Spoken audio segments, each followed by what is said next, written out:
نحمده ونصلي على رسوله الكريم اما بعد فاعوذ باللہ من الشیطان الرجیم بسم اللہ الرحمن الرحیم۔ یہ الحمدللہ مثنوی شریف کا ہمارا 91 لیکچر ہے۔ ان لیکچرز کے اندر جو مضامین چل رہے ہیں وہ بنیادی طور پہ یہودی وزیر نے جو عیسائیت کے اندر فرقہ واریت پھیلائی تھی اور اس کے لیے اس نے جو اپنی فتنے والی تعلیمات عام کی تھیں ان کا تذکرہ ہو رہا ہے، اور مولانا روم رحمۃ اللہ علیہ کا کیونکہ یہ الہامی کلام ہے تو اس کے اندر بڑی گہری باتیں چھپی ہوئی ہیں، اور ہم ان کو اس نیت سے پڑھ رہے ہیں کہ ہمارے اوپر دین اسلام کی جو حقیقی باتیں ہیں، جو حقیقت ہے کہ اس پہ کس طرح عمل کرنا ہے، اس میں کیا کیا باریکیاں ہیں، وہ ہمارے اوپر کھل جائیں۔ اللہ تعالیٰ میں صحیح سمجھ نصیب فرمائے۔ پچھلے لیکچر میں اس حقیقت کے بارے میں بات ہوئی تھی کہ ہم اس دنیا میں اللہ تعالیٰ کا قرب حاصل کرنے اور رضا کمانے کے لیے آئے ہیں۔ ہم اس لیے نہیں آئے کہ دنیا کے سامان میں، دنیا کے عارضی حسن میں اس میں غرق ہو جائیں، اسی کے لیے سب کچھ کرنا شروع کر دیں، اسی کو اپنی کل متاع سمجھیں، اسی کو اپنے تمام کوششوں اور اپنے تمام مقاصد کی منزل سمجھیں، تو اس لیے نہیں آئے۔ اب دیکھیں یہ جو بھی باتیں کہی گئی ہیں ان کا خلاصہ، ان کی حقیقت قرآن شریف کی ان آیات میں سے ملتی ہے۔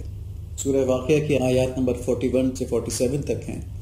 اللہ تعالیٰ فرماتے ہیں وَأَصْحَابُ الشِّمَالِ مَا أَصْحَابُ الشِّمَالِ، اور بائیں ہاتھ والے یہ کیسے ہیں؟ بائیں ہاتھ والے فی سموم و حمیم، تیز بھاپ اور جلتے پانی میں ہوں گے یہ لوگ، وظل من یحموم، اور سیاہ دھوئیں کے سائے میں ہوں گے، لا بارد ولا کریم، جو نہ ٹھنڈا ہے یہ سیاہ دھواں جو ہے اور نہ ہی عزت والا ہے۔ یعنی دنیا میں تو جو سایہ ہوتا ہے اس کی ٹھنڈک بھی ہوتی ہے نا، اور اس سے آدمی کو فائدہ بھی پہنچتا ہے، لیکن یہ سیاہ دھواں کا ایسا سایہ ہوگا جو نہ ٹھنڈا ہوگا یعنی گرم ہوگا، اور اس کے اندر ذلت ہوگی ان لوگوں کے لیے۔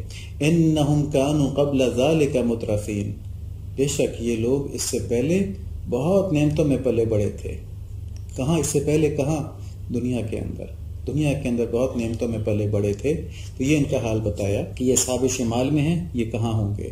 یعنی دنیاوی نعمتوں کے اندر غرق تھے، سرشار تھے، اور ان نعمتوں میں آخرت کو بھول گئے تھے، اور اللہ تعالیٰ کی اطاعت کے لیے تکالیف نہیں اٹھاتے تھے۔ کہتے تھے کون شریعت کے اوپر عمل کرے، ہم سے تو نہیں ہوتا، کون ایمان لے کے آئے پیغمبروں کے اوپر اپنی زندگی کو پابند کر لے، ہم سے نہیں ہوتا، یہ نعمتیں کھلی ہوئی ہیں ہمارے لیے۔ اور جو ایک بہت بڑا کفار کا قول ہوتا ہے نا، اور آج کل مسلمانوں کے منہ سے بھی نکل جاتا ہے کہ جس اللہ نے ہم کو یہاں پر نعمتیں دی ہیں وہ وہاں پر بھی دے گا۔ یہ شیطان ایک بہت بڑی غلط فہمی ڈال دیتا ہے۔ اللہ تعالیٰ فرماتے ہیں کہ اگر یہ نہ ہوتا کہ مسلمان جو ہیں ان کے اوپر بوجھ پڑے گا، وہ کنفیوز ہوں گے، تو میں ان کفار کے تمام در و دیوار سب کو سونے چاندی کے بنا دیتا۔ تو اللہ تعالیٰ دنیا کو کوئی اہمیت دیتے ہی نہیں ہے۔ کفار کو نعمتیں یہاں پر دے دی گئیں، اس میں اللہ تعالیٰ کی بہت سی حکمتیں ہیں۔ ایک حکمت یہ ہے کہ آخرت میں ان کو کچھ نہیں ملنا، تو ان کو ان کے اچھے اعمال کی جزا جو وہی یہاں پر دے دی جائے۔ دوسرا یہ ہے کہ ان نعمتوں میں پڑھ کر یہ نعمتیں عذاب بن جاتی ہیں، نعمتوں میں پڑھ کر اللہ تعالیٰ سے اور دور ہو جائیں، تو اللہ تعالیٰ کی حکمتیں لامحدود ہیں۔ تو ہمیں یہ نہیں سوچنا چاہیے کہ جو کفار کے اوپر نعمتیں کھلی ہوئی ہیں، اس سے یہ معلوم ہوتا ہے کہ اللہ تعالیٰ کو یہی لوگ پسند ہیں اور آخرت میں بھی اللہ تعالیٰ ان کو دیں گے۔ گناہ گار سے گناہ گار مسلمان بھی اپنے ایمان کی وجہ سے کفار کے مقابلے میں اللہ تعالیٰ کو بہت زیادہ عزیز ہے۔ اسی لیے جب اپنے گناہوں کی سزا دوزخ کے اندر پالے گا تو اس کو نکال کے جنت میں ڈال دیا جائے گا، لیکن کافر کبھی بھی جنت میں نہیں جائے گا۔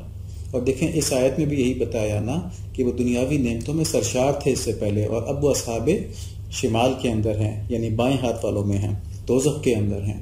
اس لیے دنیا کی نعمتیں جو ہیں یہ کوئی نشانی نہیں ہے اللہ تعالیٰ کی رضا کی، بہت سمجھنا چاہیے اس بات کو۔ آگے فرماتے ہیں وَكَانُوا يُصِرُّونَ عَلَى الْحِنثِ الْعَظِيمِ، اور بڑے بڑے گناہوں پر اصرار کرتے تھے، یعنی دنیا کی نعمتوں کے اندر مست تھے، اللہ تعالیٰ کی اطاعت میں تکلیف اٹھانا نہیں چاہتے تھے، اور جن گناہوں کے اندر پڑے ہوئے تھے سب سے بڑا تو کفر اور شرک ہی ہے، تو اس کے اوپر اصرار کرتے تھے، اپنا کو غلط نہیں سمجھتے کہ توبہ کر لیں، تو اس کے اوپر قائم رہتے تھے۔ وَكَانُوا يَقُولُونَ أَإِذَا مِتْنَا وَكُنَّا تُرَابًا وَعِظَامًا أَإِنَّا لَمَبْعُوثُونَ، اور کہتے تھے کیا جب ہم مر جائیں گے، مٹی اور ہڈی ہو جائیں گے، تو کیا ہم دوبارہ اٹھا کے کھڑے کیے جائیں گے؟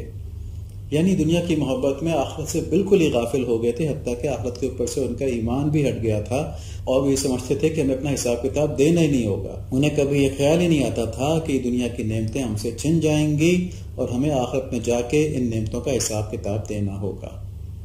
اب یہ جو آیات ہیں یہ کفار کی خاصیتیں بتا رہی ہیں، جن کے قلوب کو دنیا کی محبت نے اللہ تعالیٰ سے بالکل غافل کر کے رکھا ہوا ہے۔ اب ہمیں بحیثیت مسلمان یہ سمجھنا چاہیے کہ کیا ہمارے اندر کفار کے خواص کا کچھ بھی حصہ نظر آنا چاہیے؟ جو خاصیتیں کفار کے قرآن شریف کے اندر بیان ہوئی ہیں، کیا مسلمانوں میں اس کا کچھ حصہ بھی نظر آنا چاہیے؟ نہیں آنا چاہیے نا۔ ایک مسلمان کے اندر جتنے جتنے کفار کی خاصیتیں ظاہر ہوں گی، ظاہر ہے وہ اتنا ہی اپنی عملی زندگی میں پریکٹسز کے اندر اسلام سے، دین حق سے دور ہوگا، اس میں وہ ناقص ہوگا، کیونکہ جب کفار کی خاصیتیں اس کے اندر آ گئیں، ظاہر ہو گئیں، تو ظاہر ہے پھر دین پر اس کا تو عمل نہیں کر سکتا۔ ٹھیک ہے، جب تک ایمان قائم رہے گا اس کا، جب تک وہ مسلمان تو ہے، لیکن اپنے ایمان سے پورا فائدہ اٹھانے میں وہ ناکام ہے۔ اور یہ بات یاد رکھنی چاہیے کہ جنت کا وعدہ ایمان اور نیک اعمال دونوں کے جمع ہونے پر ہے، یعنی دونوں لازمی ہیں، خالی ایمان کافی نہیں ہے جنت میں جانے کے لیے۔ گو ایمان جو ہے وہ ہم کو دائمی دوزخ سے بچا لے گا، یعنی جس کے دل میں رتی برابر بھی ایمان ہوگا کبھی نہ کبھی دوزخ سے نکال لیا جائے گا۔ اب دیکھیں ہم نے جو بات کی نا کہ ایمان اور نیک اعمال، جو قرآن شریف کے اندر بہت سی جگہوں پہ اللہ تعالیٰ نے فرمایا ہے۔ ہم یہاں پہ سورہ بقرہ کی آیت نمبر 82 دیکھتے ہیں، والذین آمنوا وعملوا الصالحات اولئک اصحاب الجنہ ہم فیہا خالدون، اور جو لوگ ایمان لائے اور نیک کام کریں، دونوں چیزیں ہیں نا، آمنوا وعملوا الصالحات، تو یہ لوگ جنتی ہیں جو جنت میں ہمیشہ رہیں گے۔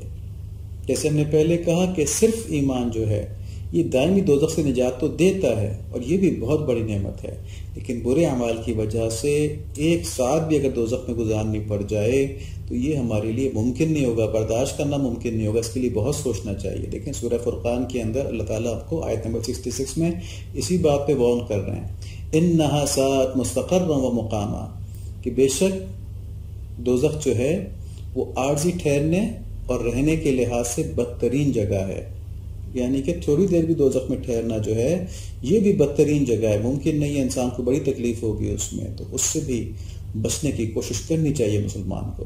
یہ بات درست ہے کہ ایمان یا درست عقیدہ بالآخر گناہ گار مومن کو دوزخ کے عذاب سے خلاصی دلوا دے گا، لیکن خوب سمجھنے کی بات یہ ہے کہ دنیاوی زندگی کی نعمتوں میں ضرورت سے زیادہ انہماک ان نعمتوں سے آخرت سے زیادہ محبت کی علامت ہے۔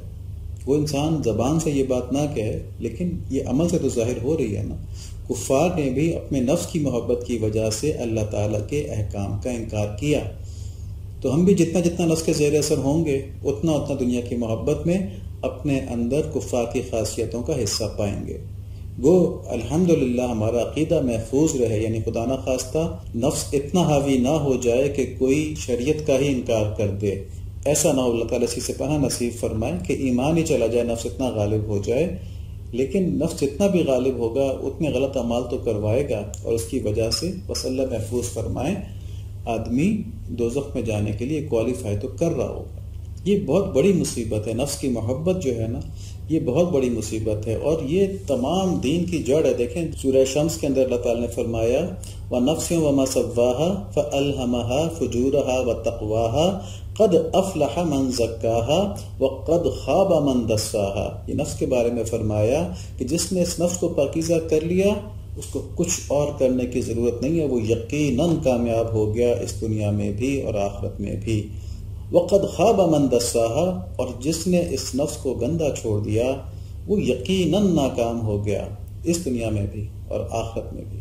اس کو اب کچھ اور کرنے کی ضرورت ہے ہی نہیں، بس اس کے لیے یہی کافی ہے کہ اس کا نفس گندا رہے۔ اب نفس گندا کب ہوتا ہے؟ جب نفس کی جو دنیا کی محبت ہے اس کو ہم دباتے نہیں ہیں۔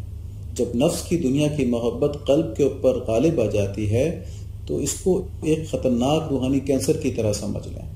یہ کینسر کیسا ہوتا ہے؟ اس کینسر میں نفس کی خواہشات کے جو سیلز ہوتے ہیں، کینسرس سیلز، وہ اپنے علاوہ کچھ بھی نہیں رہنے دیتے۔ کینسرس سیلز کا کیا ہوتا ہے؟ وہ ساری باڈی کے اوپر ساری خوراک کھانا شروع کر دیتے ہیں، خود گرو کرنا شروع کر دیتے ہیں، حتیٰ کہ باڈی ختم ہو جاتی ہے اسے وہ سیل ہی سیل رہ جاتے ہیں نا، جس بھی آرگن کے اوپر وہ چڑھ جائیں تو اس کے جو اوریجنل سیلز تھے ان کو چھوڑ کے بس وہ خود ملٹی پلائی ہونا شروع ہو جاتے ہیں۔ تو نفس کا بھی بالکل ایسا ہی ہے کہ قلب کے اندر جب اس کی خواہشات آنا شروع ہو جائیں اور آدمی ان کو پورا کرنا شروع کر دے تو پھر اس کی کوئی لمٹ نہیں ہے. وہ آتی جاتی ہیں اور آدمی کسی اور چیز کے بارے میں نہیں سوچ پاتا, وہ بس اپنی نفسانی خواہشات کے بارے میں سوچتا رہتا ہے. اور اس طرح کی جو کینسرس سیلز ہیں نفسانی خواہشات, یہ قلب کے اندر کوئی خوبی بھی نہیں رہنے دیتی, سب خوبیوں کو کھا جاتی ہیں. اس کی ایک مثال اگر ظاہری طور پر سمجھنی ہو نا تو بسیار خور آدمی کو دیکھیں, اس آدمی کو دیکھیں جو کھانے کا شوقین ہے. تو وہ اپنا بلڈ پریشر بڑھا لیتا ہے, اس کو ایسیڈیٹی ہو جاتی ہے, وہ کھانے کی میز پہ جب بیٹھتا ہے تو اپنا ہاتھ نہیں روک پاتا, پھر چاہے اس کو ہارٹ اٹیک ہو جائے زیادہ کھانے کی وجہ سے, اس کی پرواہ اس وقت نہیں ہوتی. تو اس طرح کی ہوس جو ہے نا انسان کی, وہ ظاہر کرتی ہے کہ قلب میں کینسرس سیل جو خواہشات کے ہیں, نفس کی خواہشات کے, کس طرح قبضہ کرتے ہیں. پھر مسلمانوں سے بھی ایسے اعمال سرزد ہوتے ہیں کہ ہم خود کہتے ہیں کہ مسلمانوں کی جو پریکٹیکل لائف ہے, جو پریکٹسز ہیں, ان کے اندر جو ان کے اخلاقیات ظاہر ہوتے ہیں, یہ کفار کے بھی جو دنیاوی اخلاقیات ہیں ان سے بدتر ہو گئے ہیں, ان سے زیادہ خراب ہو گئے ہیں. ٹھیک ہے, کیونکہ کفار کے ساتھ خالی نفس ہے اور مسلمان کے ساتھ شیطان بھی ہے. کفار کے اچھے دنیاوی اخلاقیات اور مسلمانوں کے برے, عام مسلمانوں کی بات ہو رہی ہے, اچھے مسلمانوں کی بات نہیں ہو رہی. تو جو عام مسلمان ہیں جن کے دنیاوی اخلاقیات برے ہیں, ٹھیک ہے, ان کی بات ہو رہی ہے. ان کے بارے میں ایک بزرگ نے یہ ایکسپلینیشن دی جو بڑی لاجیکل ہے اور سمجھ میں آتی ہے, لیکن جو اس پہ نہ اگری کرنا چاہے نہ کرے, اس سے کوئی بحث نہیں ہے. انہوں نے ایکسپلینیشن یہ دی کہ کفار نے اپنے آپ کو جہنم کے لیے اپنے ایمان نہ ہونے کی وجہ سے کوالیفائی کیا ہوا ہے, اور شیطان نے اللہ تعالیٰ کے سامنے یہ وعدہ کیا تھا, یہ دعویٰ کیا تھا کہ میں ان کو آپ کے پاس نہیں آنے دوں گا, میں آگے سے آؤں گا, پیچھے سے آؤں گا, دائیں سے آؤں گا, بائیں سے آؤں گا, ان کو ایسا چکر دوں گا کہ یہ آپ کے پاس نہیں پہنچیں گے. تو جب تک ایمان لے کے نہیں آتے اللہ تعالیٰ کے پاس جانے کے لیے آدمی کوالیفائی نہیں کرتا. تو شیطان کی طرف سے مطمئن ہے کہ وہاں تو اس کا وعدہ ممکن ہے, وہاں صرف وہ اتنی کوشش کرتا ہے کہ یہ ایمان لے کے نہ آئے. لیکن مسلمان جو ہے اس کے پاس تو ایمان موجود ہے, تو مسلمان تو جنت کے لیے کوالیفائی کرتا ہے, اللہ تعالیٰ کی رضا کے لیے کوالیفائی کرتا ہے. تو شیطان کی تمام تر توجہ مسلمان کے اوپر ہوتی ہے کہ وہ اس کو 10 روپے بھی صدقہ نہیں کرنے دیتا, فضول خرچی میں وہ لاکھوں اڑا دے, اس کو پرواہ نہیں ہوتی. لیکن جب کوئی مسلمان 10 روپے صدقہ کرنا چاہے تو شیطان فوراً آ کے کہتا ہے کہ ایسی کیا ضرورت ہے, پتہ نہیں یہ مستحق بھی ہے کہ نہیں ہے. ٹھیک ہے, ہمارے سامنے کی بات ہے. آس پاس دیکھ لیں, ریسٹورینٹس کے اندر اور برانڈس کی شاپنگ کے دوران ہزاروں روپے خرچ کر دیتے ہیں, لیکن کوئی نیک کام کرنا ہو تو اس میں اگر ہم سینکڑوں بھی خرچ کر رہے ہیں تو اپنا کو بڑا 30 مار خان سمجھتے ہیں کہ ہم نے بڑا نیک کام کیا ہے, اور کرتے وقت اس پر بھی تھوڑا بوجھ ہوتا ہے. لیکن یہ بات اس وقت ٹاپک نہیں ہے تو اس پہ مزید بات ہم نہیں کرتے. ہم آگے یہ بات کرتے ہیں کہ اس کینسر سے شفا حاصل کرنے کے لیے مشائخ کے پاس جایا جاتا ہے, جو کیمو تھراپی کے طرز کے اوپر ذکر کی کثرت سے قلب کے اوپر جو نفس کا اثر ہے اس کو محدود کرتے ہیں. ٹھیک ہے, کیمو تھراپی میں کیا ہوتا ہے کہ ایسا کیمیکل انجیکٹ کیا جاتا ہے جو کینسر سیلز کو مارتا ہے. صرف کینسر سیلز کیونکہ زیادہ نیوٹریشن ایبزارب کر رہے ہوتے ہیں نا, تو ان کے اندر زیادہ کوانٹٹی جاتی ہے اس کیمیکل کی, اور وہ کینسر سیل کو مارتا ہے. تو نفس کے اندر جب ذکر آتا ہے, تو ذکر جب آتا ہے تو ذکر کیونکہ ایک نور ہے, اور جو نفس کے خواہشات ہیں, یہ ظلمت ہے, یہ اندھیرا ہے, تو جہاں روشنی آئے گی وہ اندھیرا خود بخود چلا جائے گا نا. اس کو نکالنا تو نہیں پڑتا اندھیرے کو, جب روشنی آتی ہے اندھیرا خود بخود چلا جاتا ہے. تو جو ذکر کی کثرت کروائی جاتی ہے, ذکر کی کثرت سے مراد یہ نہیں ہے کہ آدمی 24 گھنٹے ذکر کر رہا ہوتا ہے اور کوئی کام نہیں کر رہا ہوتا, نہ دفتر جا رہا ہوتا ہے نہ کسی اور چیز سے خیال کر رہا ہوتا ہے, ایسا نہیں ہے.